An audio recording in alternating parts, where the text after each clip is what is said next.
Hello students. आज की इस वीडियो में हम हृदय की कार्य प्रणाली के बारे में डिस्कस करेंगे कि जो मानव हृदय है हमारा वो किस प्रकार से कार्य करता है। और इसमें कुल मोटे मोटे तौर पर इसकी स्ट्रक्चर भी देख लेंगे साथ में कि इसमें क्या क्या पार्ट होते हैं, कितने कक्ष होते हैं। उसके बाद हम इसकी कार्य प्रणाली डिस्कस करेंगे। तो चलिए शुरू करते हैं। सबसे पहले मोटे मोटे तौर पर बात आती है तो हृदय में क्या होता है, कुल 4 कक्ष होते हैं। कुल कितने? 4 कक्ष होते हैं, जिनमें 2 आलिंद और 2 निलय होते हैं। ऊपर वाले जो कमरे होते हैं उनको आलिंद के नाम से जानते हैं और नीचे वाले जो 2 कक्ष होते हैं उनको निलय के नाम से जानते हैं।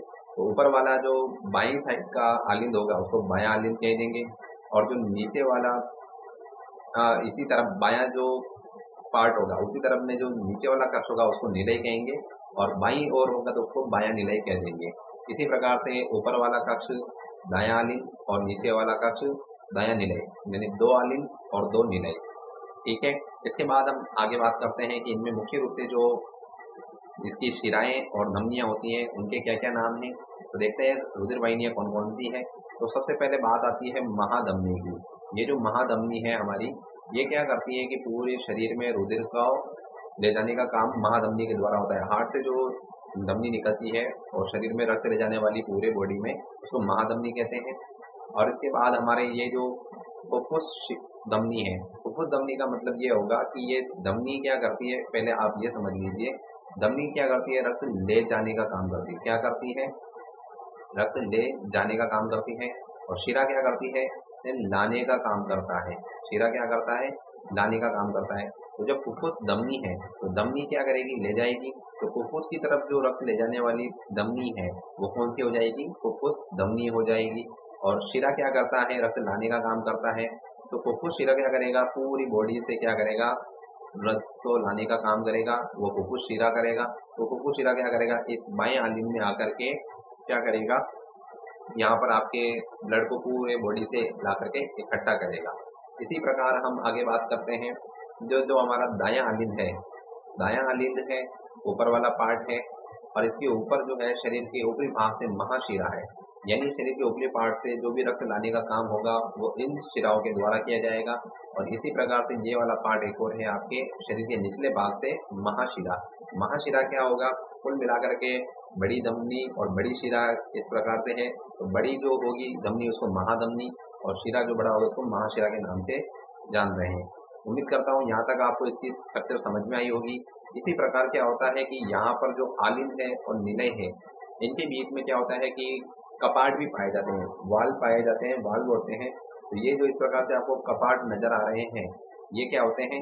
तो दाएं आलिंद और दाएं निलय के बीच में, यानी कि यहाँ पर क्या होता है?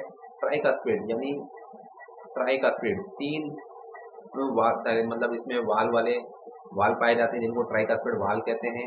और बाएं आलिंद जो इस तरफ है हमारा, और इस निलय के बीच में क्या होता है? जो कपाट पाए जाते हैं, यानी इनके बीच में पाए जाने वाले कपाट को बाइकस्पिड कपाट कहा जाता है।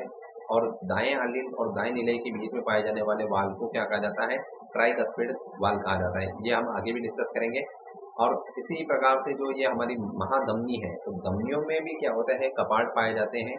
उन कपाट को क्या कहते हैं? अर्धचंद्राकार कपाट कहा जाता है। जो महाधमनी है हमारी, इन धमनियों में भी क्या होता है? कपाट पाए जाते हैं। इन कपाट के क्या काम है ये हम डिस्कस करेंगे आगे, कि महाधमनी के अंदर जो कपाट पाए जाते हैं उन्हें अर्धचंद्राकार कपाट कहा जाता है। तो क्वेश्चन आपसे ये पूछा जा सकता है कि अर्धचंद्राकार जो कपाट है वो किस में पाए जाते हैं? महाधमनी में, आलिंद निलय के बीच में, या आलिंद में, निलय में, इस तरीके से। तो आपको ये ध्यान रखना है कि दाएं आलिंद में तो 3 और बाएं आलिंद में 2, यानी बाइकस्पिड 2 से और 3 से ट्राइकस्पिड। उम्मीद करता हूँ यहाँ तक आपको हृदय की संरचना समझ आई होगी। इसके बाद हम डिस्कस करते हैं इसकी कार्य प्रणाली। तो इसकी कार्य प्रणाली में क्या होता है कि मोटे मोटे तौर पे हमें ये ध्यान में रखना है कि दोनों, एक तो ये ध्यान में रखना है कि आलिंद जो दोनों होंगे, हृदय में कुल 4 कक्ष हैं, तो दोनों आलिंद एक साथ काम करेंगे और दोनों निलय एक साथ काम करेंगे। यानी पहले बात तो हमें ध्यान में रखनी मोटे तौर पे कि दोनों आलिंद एक साथ काम करेंगे, और ये जो दोनों निलय हैं ये भी एक साथ काम करेंगे। यानी आलिंद क्या करता है कि संकुचित होगा। क्या होगा? संकुचित होगा। फिर क्या होगा? शीतलन आएगा इनमें, यानी ये नॉर्मल अवस्था में आएंगे। इसके बाद में क्या होगा? शीतलन अवस्था में आने के बाद में आपके जो निलय है ये निलय क्या करेंगे, ये संकुचित होंगे, ये संकुचित होगा, फिर ये निलय क्या करेंगे, यही निलय क्या करेंगे, आपके शिथिलन अवस्था में आएंगे। तो इनका समयावधि भी होती है कि दोनों कितने समय के लिए शिथिल हो रहे हैं, कितने समय में संकुचित होंगे, ये दोनों हम आगे डिस्कस करेंगे इसी की कार्य प्रणाली में। तो चलिए देखते हैं सबसे पहले क्या होता है। तो सबसे पहले क्या होता है, आपके जो बाएं तरफ से आलिंद है, तो बाएं आलिंद में जब भी ब्लड आता है, तो बाएं आलिंद में क्या होता है, हमेशा फ्रेश ब्लड जो होता है फुफ्फुस से जो आता है, वो फ्रेश ब्लड इसमें आकर के इकट्ठा होता है। तो फ्रेश ब्लड जो आकर के इकट्ठा होगा वो कहाँ से आएगा, फ्रेश ब्लड। फ्रेश ब्लड का मतलब है, हम यहाँ देखते हैं, फ्रेश ब्लड का मतलब है उसमें ऑक्सीजन मिली है, और जो अशुद्ध ब्लड है उसका मतलब उसमें CO2 गैस मिली हुई है। ये बात समझ में आई। तो फ्रेश ब्लड जो होता है फुफ्फुस शिरा यानी फुफ्फुस से लेकर के आता है और शिराएं रक्त लाती है। तो यहाँ पर क्या होता है, आलिंद में जो बायां आलिंद है इसमें फ्रेश ब्लड इकट्ठा होता है, और इस तरीके से शरीर के निचले और ऊपरी भाग से, शरीर के निचले और ऊपरी भाग से क्या होता है, इसमें इस दाएं आलिंद में शरीर के भाग से आ रहा है तो कौन सा रुधिर होगा, अशुद्ध होगा। अशुद्ध रुधिर आकर के इकट्ठा होता रहता है, दोनों में इकट्ठा होता है। इनमें इकट्ठा होने के बाद में आलिंद क्या होते हैं, संकुचित होते हैं। तो आलिंद जो संकुचित होते हैं, तो आलिंद के संकुचन में कुल मिलाकर के कितना समय लगता है, 0.1 सेकंड का समय आलिंद के संकुचन में लगता है। यानी ब्लड आया, दोनों में इकट्ठा हुआ, दोनों एक साथ संकुचित हुए। संकुचित होने के बाद में क्या होता है, ये आपके नॉर्मल अवस्था में आ जाते हैं, जिसको अनुशीतलन कहेंगे, और उनमें लगता है इनके 0.7 सेकंड का समय लगता है। इसके बाद में क्या होता है कि ये जो नीचे वाले पार्ट है आपके निलय, तो इन निलय में क्या होता है कि निलय पहले क्या होता है, शिथिलन अवस्था में होता है, तो उसमें रक्त इकट्ठा हो जाता है। तो जब ये निलय संकुचित होते हैं, तो निलय के संकुचित होने में क्या होता है, 0.3 सेकंड का समय लगता है। और इसके बाद में निलय संकुचित होते हैं जिनमें 0.3 सेकंड का समय लगा, और उसके बाद में क्या हुआ, ये शिथिलन अवस्था में जाएंगे तो इनमें 0.5 सेकंड का समय लगता है। तो दोनों क्या होगा, दोनों निलय एक साथ संकुचित होंगे और दोनों निलय एक साथ क्या होंगे, अनुशिथिलन अवस्था में या शिथिलन अवस्था में आएंगे।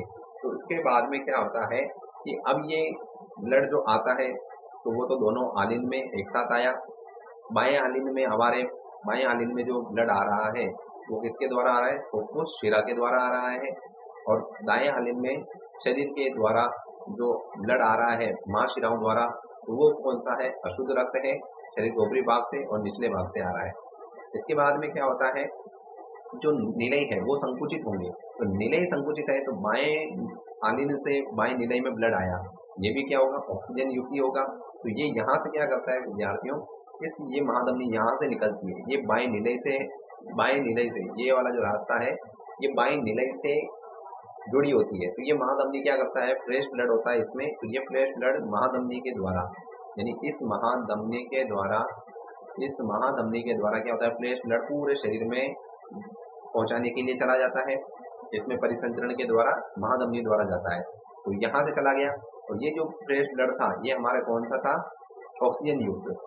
और इसी के बाद जब हमारा दायां निलय संकुचित होता है, तो दायां निलय में क्या कौन सा रुधिर आएगा, ऑक्सीजन नहीं है इसमें, CO2 वाला है क्योंकि शरीर से आ रहा है, तो ये अशुद्ध रक्त है। ये अशुद्ध रक्त क्या करता है, फिर हमारा यहाँ से जो इसको ले जाने वाला, अब क्या होता है, रक्त ले जाने का काम तो हमारा धमनी करती है, यहाँ से जो होगा और ये फुफ्फुस की तरफ जाना है, तो इस वाले दाएं निलय से जब ये संकुचित होगा तो फुफ्फुस धमनी के द्वारा, फुफ्फुस धमनी जो कि फुफ्फुस धमनी ये लिखा है हमने, तो ये यहाँ से क्या होता है, एंटर होता है और फुफ्फुस धमनी के द्वारा फेफड़ों में चला जाता है ऑक्सीजन को लेने के लिए। तो जाते समय इसमें अशुद्ध रक्त होता है, आते समय इसमें ऑक्सीजन युक्त शुद्ध रक्त होता है।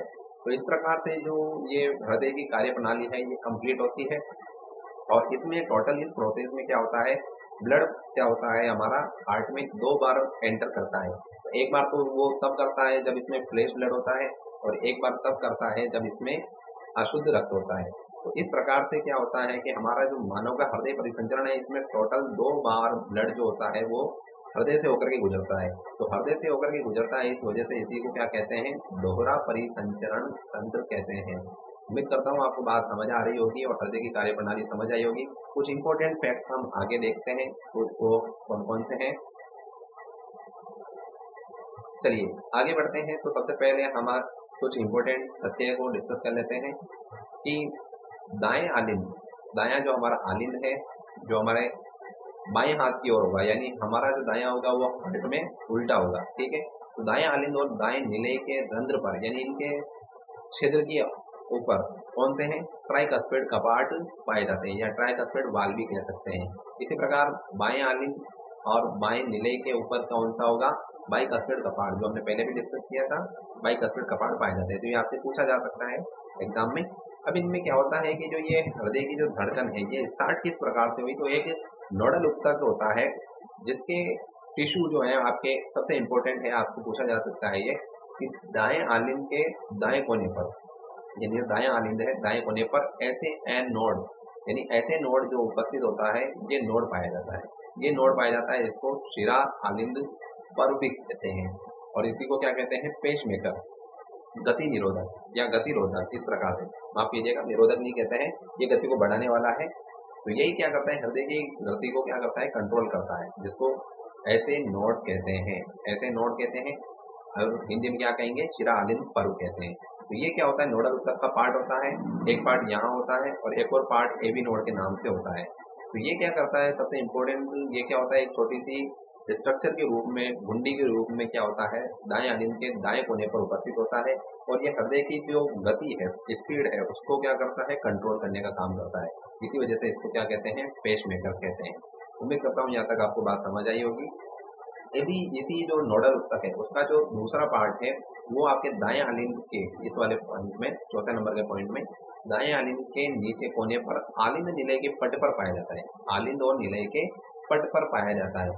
तो आलिंद और निलय के जो पट पर ये एबी नोड पाया जा रहा है, ये इसका दूसरा पार्ट है नोडल ऊतक का। तो नोडल ऊतक के दो पार्ट है, एबी नोड, तो आपको इसकी लोकेशन भी पूछी जा सकती है कि इसकी स्थिति क्या है, कि कौन कहाँ पर उपस्थित होता है।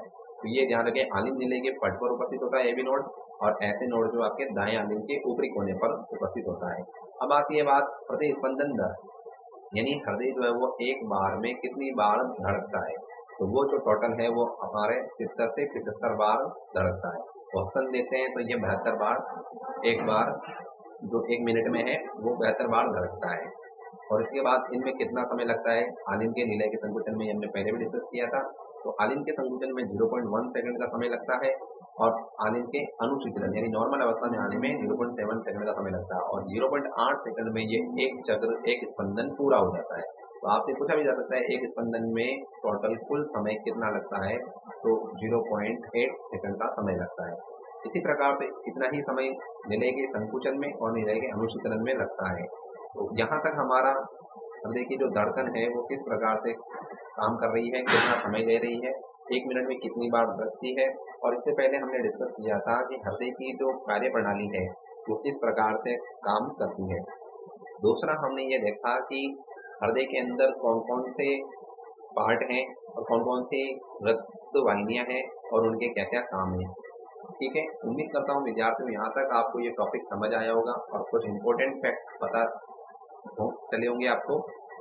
इसी के साथ वीडियो को खत्म करते हैं। धन्यवाद। जय हिंद।